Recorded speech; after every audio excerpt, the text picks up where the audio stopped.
Hola, ¿qué tal? Vamos a seguir estudiando teología para todos. Teología para todos. Ya llevamos algunos estudios, la Biblia, Dios, Jesucristo, Espíritu Santo, el hombre. Y hoy vamos a hablar de una doctrina espinosa, pero necesaria. Doctrina difícil. Vamos a hablar sobre el pecado. El pecado. Una definición de pecado. Vamos a hablar un poco de definición. Pecado es, según una transgresión voluntaria de los preceptos religiosos. Así lo marca un diccionario. El término, que proviene del latín peccatum, implica la violación de normas morales y puede tener distintos grados de seriedad. Para el cristianismo, el pecado es el alejamiento del hombre de la voluntad de Dios, que aparece recogido en los libros sagrados, o sea, en la Biblia. Cuando las personas violan alguno de los mandamientos divinos, cometen pecado. La forma de subsanar este error es a través del perdón. Eso es lo que generalmente uno puede encontrar como definición en la internet.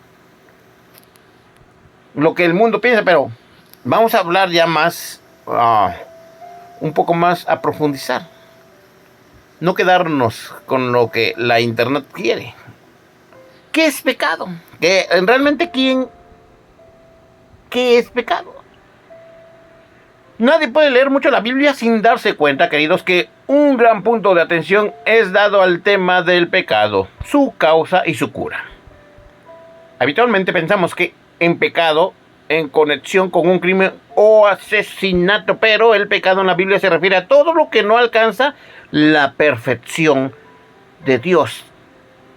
En Romanos, capítulo 3, versículo 23, podemos leer un versículo muy conocido para la mayoría que leemos constantemente en la Biblia. Por cuanto todos pecaron y están destituidos de la gloria de Dios. De la gloria de Dios. Incluye el pensamiento de absoluta perfección, queridos. Entonces, pecado es, por tanto, quedar corto en la marca. Todos los hombres son culpables de esto. Pecado es también declarado en la Biblia de las siguientes maneras. Ahora sí vamos con la Biblia. En Romanos capítulo 5, versículo 13 dice que es transgredir la ley de Dios. En 1 de Juan capítulo 3, versículo 4 dice rebelión contra Dios o infracción de la ley. En el Salmo 32, 5 dice que es una impureza moral. Pero en Mateo 5, 28 dice los pensamientos malvados son tan pecaminosos como los hechos malvados. Pecado, del griego amartía, que significa errar el blanco. Errar el blanco. El origen del pecado. La primera instancia de pecado registrada tuvo lugar en el cielo. No fue aquí en la tierra. El ángel Lucifer ambicionó ser igual a Dios. Eso lo leemos en Isaías, capítulo 14. Por este pecado de orgullo, de soberbia, fue echado del cielo. Llegó a ser aquel que la Biblia describe por todos lados como el diablo o Satanás. La primera instancia de pecado en la tierra se describe en Génesis capítulo 3. Tuvo lugar en el jardín del Edén. Dios, el eterno, el único, prohibió a Adán y a Eva comer un fruto, un solo fruto, comer del árbol del conocimiento del bien y del mal. Ellos desobedecieron a Dios. Comieron el fruto prohibido y se convirtieron en pecadores. Y de ahí, ese pequeño pecado de comer un fruto destruyó la vida de la raza humana y la condenó a ser pecadora. Los resultados del pecado, esos son los resultados del pecado. Tan pronto como los padres de la raza humana pecaron, tomaron conciencia del hecho de que estaban desnudos y trataron de esconderse de Dios. Usted lo puede leer en el Génesis capítulo 3. Ay, la paga del pecado es muerte. Adán llegó a estar espiritualmente muerto en el momento en que pecó. Quedó separado de Dios y fue expulsado de su presencia. También llegó a estar sujeto a la muerte física. Pese a que no murió inmediatamente, su cuerpo eventualmente fue condenado a morir. Esto lo leemos en Romanos 5:12. La naturaleza pecaminosa de Adán fue transmitida a toda la raza humana. Cada niño nace de padres pecadores y es un pecador por nacimiento, por elección y por práctica. Por eso el hijo de Adán, Caín, fue un asesino. Y el pecado comenzó su labor en la raza humana, porque todos los hombres nacen o nacemos pecadores. Todos estamos muertos espiritualmente y estábamos todos condenados a morir físicamente algún día. Hay que leer muy cuidadosamente Romanos capítulo 5, versículos del 12 al 18. El pecado del hombre acarreó la maldición de Dios sobre toda la creación. El mayor de los hijos de Adán fue un asesino. Espinas y cardos, por ejemplo, son evidencia de esa maldición. Otras evidencias son mencionadas en el Génesis capítulo 3, versículos 14 al 19. El hombre moderno intenta, como se lo leí al principio, de explicar que nuestra depravación es solo fallas humanas y errores. Algunos de los psicólogos tratarían de hacernos creer que el hombre está mejorando a causa de sus avances en conocimiento y tecnología. De todos modos, no necesitamos pruebas del pecado, teniendo cementerios, prisiones, hospitales y salas para funerales. Podemos llamarlo como queramos, pero lágrimas, enfermedades, tristeza, dolor y muerte son claras evidencias de los resultados del pecado, querido. ¿Por qué el hombre peca? Les invito a leer Juan capítulo 8, versículo 44. Comenzó en el cielo y terminará en el infierno. Eso lo puede leer en Apocalipsis 20:10. ¿Dónde comenzó? En el cielo el pecado. ¿Y terminará dónde en el pecado? En el infierno. Ay, Señor, guárdanos de todo esto. La pena, hay una pena legal por el pecado. La paga del pecado es muerte. La paga del pecado es muerte, nos lo narra la Escritura. Dios, el eterno, el único, el suficiente, el magnífico, ha pronunciado a la muerte como penalidad por el pecado.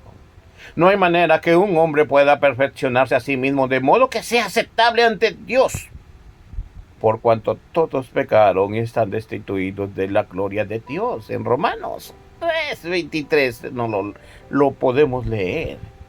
Ya hemos visto que esto significa muerte espiritual y muerte física.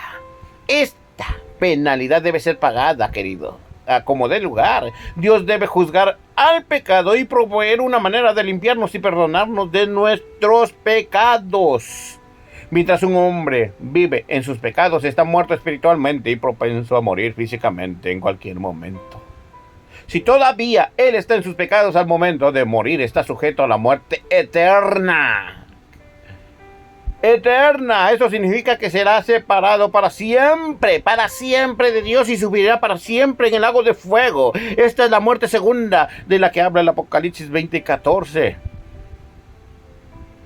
Aprovecho hago un paréntesis. La Biblia dice, buscad a Dios mientras puede ser hallado. Si tú no estás cerca de Dios, hoy es un buen momento para decirle, aquí estoy, Señor. Ten misericordia de mí, pecador. Ten misericordia de mí, de mi familia, de mis hijos. No he sido un buen ejemplo.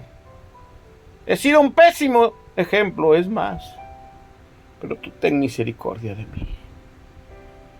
Ten misericordia de mí. Aún hay tiempo, queridos. Aún hay tiempo porque vamos a hablar sobre esto. Vamos a hablar de esto, que hay un remedio. Dios ha provisto un remedio, de modo que el hombre no necesite sufrir la condenación eterna para sus pecados. ¿Cuál es? ¿Cuál es ese remedio? Él envió a su Hijo Jesucristo a este mundo para proveer una vía de escape para el hombre. El Señor Jesucristo nació de la Virgen María, quien concibió por el Espíritu Santo. Este nacimiento virginal fue absolutamente necesario a fin de que Él naciera sin pecado y de este modo no heredar la naturaleza pecaminosa de Adán.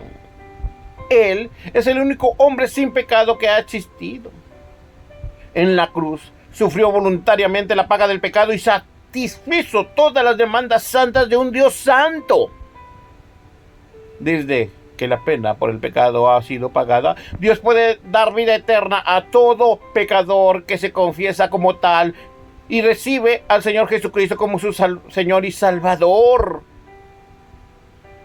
Esto será plenamente explicado después en el tema de la salvación. Cuando hablemos de la salvación se los voy a explicar mejor, pero hoy es un buen tiempo para hablarlo. De que hay una esperanza para el hombre pecador, que no lo merecía, pero alguien pagó por mí. Cuando una persona confía en Cristo, esa persona es salva de la pena y del poder del pecado. Esto no significa que no cometerá más pecados, querido, sino que quiere decir que todos sus pecados pasados, presentes y futuros han sido perdonados y que nunca más será juzgado por ellos. Recordemos que todos nuestros pecados eran futuros cuando Cristo murió. En Cristo, escúchenlo bien, en Cristo cada persona tiene el poder para vivir en victoria sobre el pecado, en vez de vivir para los placeres, en vez de vivir por el poder del pecado y Satanás. Por esto es que Cristo Jesús murió en la cruz. Primera de Pedro 2:24 nos narra. Primera de Pedro, capítulo 2, versículo 24 dice: quien llevó él mismo nuestros pecados en su cuerpo sobre el madero, para que nosotros, estando muertos a los pecados, vivamos a la justicia. Vivamos a la justicia. Hay una esperanza. Hay esperanza para este mundo pecador. Hay esperanza para este mundo que su tendencia es hacia lo malo y no hacia lo bueno. Y una vez más repito, buscad a Dios mientras pueda ser hallado.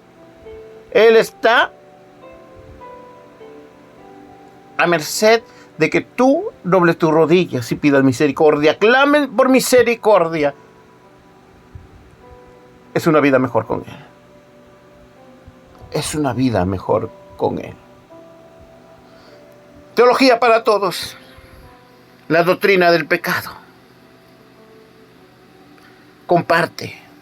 Suscríbete. Comparte. Hay mucha gente que necesita saber. Hay mucha gente que necesita aprender. Dios te bendiga y te guarde. Gracia y paz.